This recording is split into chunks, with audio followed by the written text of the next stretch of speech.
अस्सलाम वालेकुम उस्ताद साथियों, अॼु वरी तव्हांजी ख़िदमत में हाज़िर। दोस्तों, पहिरीं ही क्लिप ॿुधो अमी गौर सां असां गुलाम रसूल महर जो, पोइ इन ते ॻाल्हायूं था पाण। अकबर साहब जे तालुके में इलेक्शन ज़िले में थी रही आहे। साईं में तव्हांखे ख़ुशी हुजणु खपे। ॿ इलेक्शन थिए छो न थियणु खपे? यकीनन मूंखे उमेद आहे ऐं एडवांस में मुबारक ॾेई छॾिया ज़रूरु तव्हां सुई करे। उस्ताद साथियों, अवां इहो क्लिप साईं गुलाम रसूल महर साहब जो ॿुधो। इन क्लिप में साईं गुलाम रसूल महर साहब जेको आहे सिजावल जे कुझु दोस्तनि खे एडवांस में मुबारकूं ॾेई रहियो आहे, जॾहिं त अञा जेका असां इलेक्शन थी कोन हुई, इलेक्शन हली रही, का रिज़ल्ट कोन आई। मंझंदि जा 11:30 थी रहियो आहे।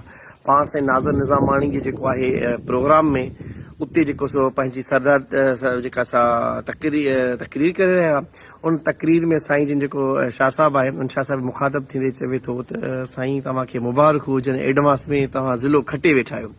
हाणे हिते आउं सवाल थो कयां शऊर खां त छा इलेक्शन साफ़ ऐं शिफ़ाफ़ थी सिंध में? मर्कज़ जो मर्कज़ी सदर आहे जेको चवे थो एडवांस में तव्हांखे मुबारक आहे, हुनखे कीअं ख़बर पई? फ़रिश्तनि हुनखे ॿुधायो, जिननि अची हुनखे ॿुधायो त साईं ज़िलो थो खटे? कीअं मतिलबु? छा हाणे सवाल था पैदा थियनि, छा साईं पोइ हुते धांधली कराई आहे? छा साईं जेको आहे हुते कूड़ा वोट ॾियारे मोकिलिया आहिनि, बैलेट पेपर इशू कया आहिनि? जेके ख़दशा आहिनि, छो त एडवांस में मुबारक हुनखे ॾिबियूं आहिनि, त माना हथ सां माना कुझु न कुझु हथ चुरांदी कई आहे हुन, तॾहिं एडवांस में मुबारक वेठो ॾिए।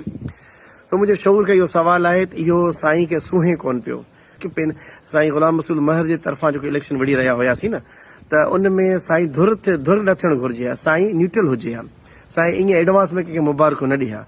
ऐं इनखे ईअं चइबो मर्कज़ी जेका जेका बॉडी आहे शकूर सारंग, उनजो जेको सो आहे हिसो आहे, मर्कज़ी फिनांस सेक्रेटरी आहे ऐं साईं जो साथी आहे।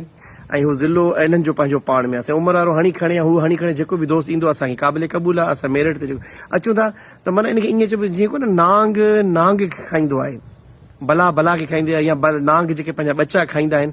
ही मिसाल उहो थियो। गॾु वेठा आहियूं, हिकु थाली में खाऊं था, 5 साल गॾु गुज़ारिया आहिनि हिकु जॻह ते, ऐं वरी पोइ उते जेको सो आहे हुनखे ॾिठो करणु, हुनखे ख्वार करणु या हुनजे अगेंस्ट कमु करणु, माना पंहिंजनि बच्चनि खे खाइण जे बराबरि थियो, पंहिंजे साथियुनि खे माराइण जे बराबरि थियो। इनखे मुनाफ़िक़ती चइबी आहे, इनखे दोस्तनि सां धोखो चइबो आहे। दोस्त हिकिड़ो 5 सालनि सां गॾु तव्हां सां उथियो आहे, वेठो आहे, तव्हां सां गॾु हले पियो थो सिस्टम में, ऐं उन सिस्टम जे उनजे माना ख़िलाफ़ तव्हां इहो बयानु था ॾियो एडवांस में मुबारक त 12 बजे तव्हांखे इल्हामी फ़रिश्ता आया ॿुधाया त बाबा साईं जेको सो आहे इलेक्शन हाराए पियो शकूर सारंग। मुंहिंजो इहो सवाल आहे शिफ़ाफ़त ते। मूं इहा ॻाल्हि जेका कई आहे, इहा शिफ़ाफ़त जे हिसाब सां कई आहे। इलेक्शन केतिरी शिफ़ाफ़ थी हूंदी सिंध जे अंदरि? गुलाम रसूल महर साहब केतिरी जेका असां इलेक्शन शिफ़ाफ़ कराई हूंदी सिंध जे अंदरि? फ़ैसिलो ज़मीर जो आहे, फ़ैसिलो उस्ताद जो आहे, फ़ैसिलो जेको आहे पंहिंजे शऊर जो आहे।